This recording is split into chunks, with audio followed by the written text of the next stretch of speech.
दोस्तों, आप सबका फिजिक्स क्लास में हार्दिक अभिनंदन है। आज वेक्टर चैप्टर का हमारा लास्ट क्लास है थ्योरी का। इसके बाद न्यूमेरिकल्स के क्लास होंगे। आप याद करें, लास्ट लेक्चर आपको vector product of two vectors बताए गए थे। आज हम उनके प्रॉपर्टीज़ को देखेंगे। इनके जो प्रॉपर्टीज़ होते हैं, इन्हीं से न्यूमेरिकल्स बनते हैं और ऑब्जेक्टिव्स बनते हैं।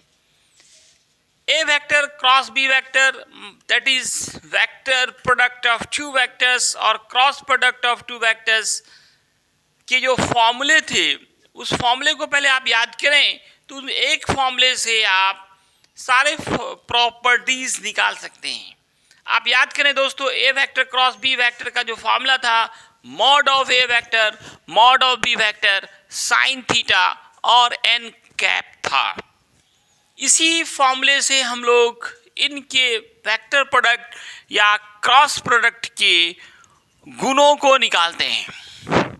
पहला गुण, अगर दो वेक्टर सेम डायरेक्शन में हो तो इनका क्रॉस प्रोडक्ट का मान 0 होगा। A vector cross B vector का मान 0 होगा। कब? If they lie in same direction. क्यों 0 होगा? मैं बार बार एक एक्सपेरिमेंट दिखाता हूँ कि दो ऑब्जेक्ट सेम डायरेक्शन में हो तो एंगल कितना बनेगा। इस तरह से ये मार्कर को दो वेक्टर माने, दोनों के बीच अभी थीटा बन रहा है। अब ये दोनों सेम डायरेक्शन में आने के लिए क्या होगा? दोनों को मिलना होगा, तो ये एंगल घट के क्या हो जाएगा? 0 हो जाएगा। तो सेम डायरेक्शन में एंगल 0, अपोजिट में 180 और परपेंडिकुलर में ये 90 का एंगल बनाता है। तो दोस्तों, सेम डायरेक्शन में है तो एंगल थीटा 0 होगा। साइन थीटा, यहाँ sine 0 sine 0 0 0 into something that is 0। अब वेक्टर का मान कुछ भी हो, वेक्टर का मैग्नीट्यूड कुछ भी हो, अगर डायरेक्शन सेम है तो वेक्टर प्रोडक्ट क्या होगा दोस्तों? 0 होगा। अगला पॉइंट याद रखना है कि अपोजिट डायरेक्शन वाले दो वेक्टर्स हों तो भी वेक्टर प्रोडक्ट 0 ही होगा। क्यों 0 होगा? अपोजिट डायरेक्शन में थीटा 180 होता है, साइन 180 भी 0 0 इंटू समथिंग दैट इज 0। अगला प्रॉपर्टी, नेक्स्ट प्रॉपर्टी, अगर दो वेक्टर्स परपेंडिकुलर डायरेक्शंस में हो तब वैसे कंडीशंस में जो वेक्टर प्रोडक्ट होगा वो A vector cross B vector का सिर्फ value mod A into mod B into N cap रह जाएगा। साइन गायब हो जाएगा। कहाँ गायब हो गया? परपेंडिकुलर में थीटा 90 डिग्री होता है और साइन 90 का मान 1 होता है। तो कहते हैं the vector product of two perpendicular vectors always product of its magnitude, always product of its magnitude, उसके मान के गुणनफल के बराबर होता है। तो प्रूफ यहाँ पे दिखाया गया है। परपेंडिकुलर में थीटा 90 साइन 91, तो क्या बच गया हमारा? Mod A mod B N cap. अब आइए यूनिट वेक्टर्स पे, orthogonal unit vectors. 3 important orthogonal unit vectors. मैंने शुरू में ही कहा था ये तीनों इस चैप्टर का हीरो होता है। आपने देखा इसका कितना ज़्यादा रोल्स था, हर जगह ये आ रहा था, आई कैप, जे कैप और के कैप। आगे भी न्यूमेरिकल्स में ये बार बार आता रहेगा। अगर दोनों आई कैप है या दोनों जे कैप है, दोनों के कैप है, इसका मतलब डायरेक्शंस क्या है? सेम है। आपको याद करें कि आई कैप का डायरेक्शन एक्स एक्सिस, दोनों आई क्रॉस आई लिख रहे हैं, इसका मतलब दोनों ही वेक्टर्स एक्स की तरफ है, तो मतलब सेम डायरेक्शन में आ गया। और आपने सेम डायरेक्शन में क्या पढ़ा है कि वेक्टर प्रोडक्ट विल बी 0। कुछ भी मान हो वेक्टर्स का, अगर वो सेम डायरेक्शन में है तो उनका वेक्टर प्रोडक्ट 0 होगा। इसमें याद रखना है कि सेम रहे तो 0 हो जाएगा।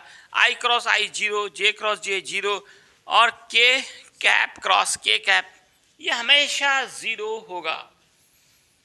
अब दो अलग अलग ऑर्थोगोनल यूनिट वेक्टर्स लेते हैं। 3 होता ना, आई cap, J cap, K cap.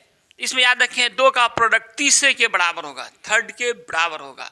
किसी दो का प्रोडक्ट तीसरे के बराबर होगा, मतलब आई क्रॉस जे के होगा, जे क्रॉस के आई होगा, के क्रॉस आई जे होगा। सब में कैप लगा हुआ है, सब में क्या लगा हुआ है? कैप लगा हुआ। तो कैसे होगा? ये सवाल ये उठता होगा कैसे।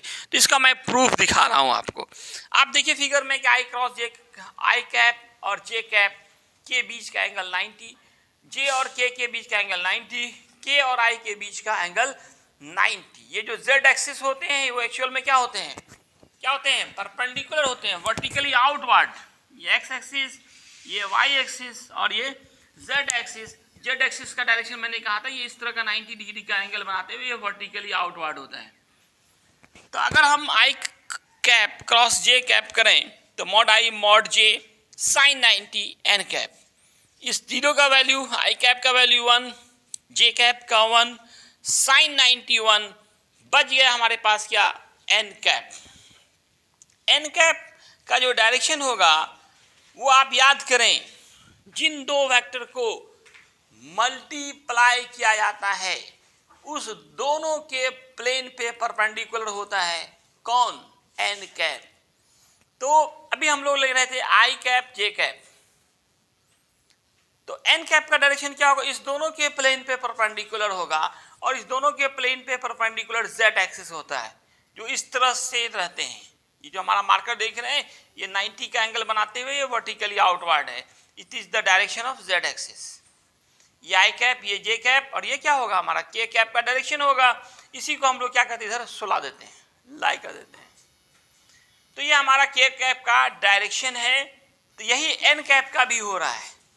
कैप जिसके ऊपर भी हो उसका मान 1 होता है, कैप जिसके ऊपर भी हो मान 1 होता है।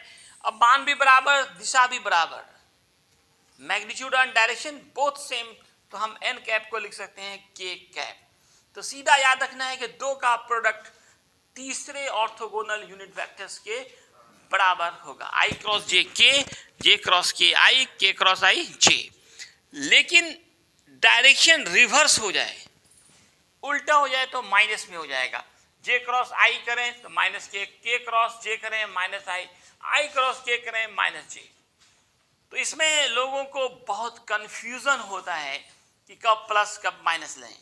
इसके लिए आप एक ट्रिक याद रखें, इस ट्रिक से आपका कंफ्यूजन दूर हो जाएगा। आप एक सर्कल खींच लें, जब कभी कंफ्यूजन होने लगे ये प्लस होगा कि माइनस होगा, इस कंफ्यूजन को आप इस ट्रिक से दूर कर सकते हैं।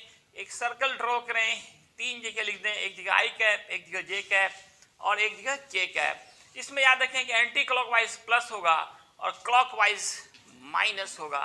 2 को गुणा करेंगे तीसरा मिलेगा, जैसे I cap cross J cap, K cap, J cap cross K cap, I cap, K cap cross I cap, J cap. उल्टा चलेंगे, I cap cross K cap minus J cap, K cap cross J cap minus I cap करेंगे। अब next property है कि vector product of two vectors doesn't obey commutative law of multiplication. Scalar में obey हो रहा था, ओबे means होता है पालन करना। स्केलर प्रोडक्ट में आपको दिखाया था मैंने कि A vector dot B vector बराबर होता है B vector dot A vector के, लेकिन क्रॉस में ये बराबर नहीं होता है। A vector cross B vector doesn't equal to the B vector dot A vector. Proof के लिए हम लोग A vector cross B vector का फॉर्मूला बैठाएं, mod A mod B sine theta n cap, और फिर बी क्रॉस ए का formula बैठाएं तो यहाँ साइन माइनस थीटा होगा, sine minus theta minus sine theta होता है, ये माइनस में आ गया, एक प्लस में एक माइनस में है, तो दोनों इक्वल होंगे नहीं होंगे। मतलब A vector cross B vector doesn't equal to the B vector cross A vector. क्रम बदलना है, ए को पहले बी को बाद में। सिंपल मल्टीप्लिकेशन में अलजेब्रा में ऐसा सही होता है, 2 इंटू 3 करें या 3 इंटू 2 करें, दोनों इक्वल होते हैं, लेकिन वेक्टर प्रोडक्ट में ये दोनों इक्वल कभी नहीं होते। अब एक most important formula for numericals, ये फॉर्मूला थोड़ा ज़्यादा लंबा है, इसको ट्रिक से याद रखें, ज़िंदगी में कभी ना भूलेंगे, याद करेंगे रटेंगे आप भूल जाएंगे। इसको ट्रिक क्या है कि अगर ये वेक्टर दिया हुआ है x1 i cap, y1 j cap, z1 k cap, और दूसरा वेक्टर b दिया हुआ है x2 i cap, y2 j cap और z2 k कैप, और आपको दोस्तों a vector cross b vector निकालना है, तो सबसे पहले हम i कैप लिखेंगे। सबसे पहले i कैप लिखेंगे, i कैप वाले को छिपा देंगे, बाकी दो को कोना कोनी गुना करेंगे, क्रॉस मल्टीप्लीकेशन करेंगे, y1 into z2 minus z1 into y2 करेंगे। फिर j कैप लिखेंगे, j कैप को छोड़ देंगे, z1 into x2 minus x1 into z2 करेंगे। फिर k कैप लिखेंगे, k कैप को छोड़िए, x1 into y2 minus y1 into x2 करेंगे। फिर से एक बार समझ लें, सबसे पहले क्या लिखेंगे, आई कैप। उसके बाद जे और के का जो डिजिट होगा, ये देखिए एक्स वाई जेड ये सब क्या होते हैं, अंक होते हैं। आई cap, J cap, K cap के साथ जो अंक होता है, आई कैप के साथ जो भी अंक होगा उसको एक्स मानेंगे, जे कैप के साथ जो डिजिट होगा, अंक होगा, उसको हम वाई मानते हैं, और के कैप के साथ जो होगा वो हम जेड मानेंगे। पहला वाला में 1 1 लगा हुआ है, दूसरे वाले में 2 2 लगा हुआ है सब में। तो सबसे पहले हम आई कैप लिखेंगे और बाकी जे और के डिजिट को कोना कोनी गुना करते हैं ना, क्रॉस मल्टीप्लिकेशन करेंगे और बीच में क्या देंगे, माइनस देंगे। फिर जे लिखेंगे, जे कैप को छोड़ेंगे, बाकी जो बच रहा है के और आई बच रहा है, इसका आगे को पीछे से गुना करेंगे, पीछे से आगे नहीं गुना करते हैं। यहाँ पे गलती करते हैं लोग, z1 इंटू x2 करना है, लोग क्या करते हैं x1 इंटू z2 करते हैं। अगर आप x1 इंटू z2 करते हैं तो फिर यहाँ माइनस देना पड़ेगा, यहाँ क्या करना पड़ेगा, माइनस। इसलिए आप ऐसी गलती ना करें, पहले जे लिखेंगे और आगे वाले को पीछे से मल्टीप्लाई करेंगे, z1 into x2 minus x1 into z2। फिर के कैप लिखें, के कैप के आगे फिर घूम करके फिर वहीं हम x पे आ रहे हैं, तो x1 into y2 minus y1 into x2 करेंगे। तो प्रूफ इसका दिखाया गया है आपको, इस दोनों को मल्टीप्लाई किए, 3 टर्म यहाँ है, 3 यहाँ है, तो अलजेब्रा के अकॉर्डिंग 9 टर्म्स आएंगे। कितने टर्म्स आएंगे, 9। इसमें अभी आपने पढ़ा कि सेम डायरेक्शन में रहे, आई क्रॉस आई, जे क्रॉस जे, के क्रॉस के, जीरो हो जाता है। सेम डायरेक्शन में जीरो हो जाता है, सेम डायरेक्शन में जीरो होता है। तो जो सेम वाला होगा वो जीरो हो जाएगा, जैसे ये जीरो, जे वाला जीरो और के वाला लास्ट में ये जीरो हो गया। अब बाकी बचा x1 इंटू y2, आई क्रॉस जे क्या पढ़ा आपने, के पढ़ा, उसको डाला, z1 इंटू x2, अब आई क्रॉस के है तो माइनस जे हो गया। इसी तरह से आप सबको सॉल्व करें, फिर आई को कॉमन लें। देखिए आई दो जगह मिल रहा है, यहाँ आई है, यहाँ आई है, आई को कॉमन ले लें तो y1 into z2 minus z1 into y2। फिर जे को कॉमन लेके, फिर देखिए जे दो जगह दिखेगा, एक यहाँ दिख रहा होगा, यहाँ दिख रहा होगा, ये प्लस में ये माइनस में, प्लस वाले को पहले लिखिए, माइनस वाले को बाद में लिखिए। फिर के दो जगह दिख रहा होगा, एक यहाँ दिख रहा होगा, एक यहाँ दिख रहा होगा, के को पहले लिखिए और प्लस वाले को पहले, माइनस वाले को बाद में लिख दीजिए। तो ये काफ़ी इंपॉर्टेंट फॉर्मूला है, इस पर बहुत सारे न्यूमेरिकल्स बनेंगे, तो फॉर्मूले को ट्रिक से याद रखें। इस तरह से चैप्टर हमारा ये है ना दोस्तों, ये वेक्टर चैप्टर है, ये समाप्त हुआ।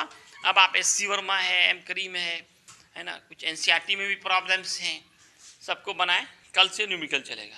आज इतना ही है, धन्यवाद।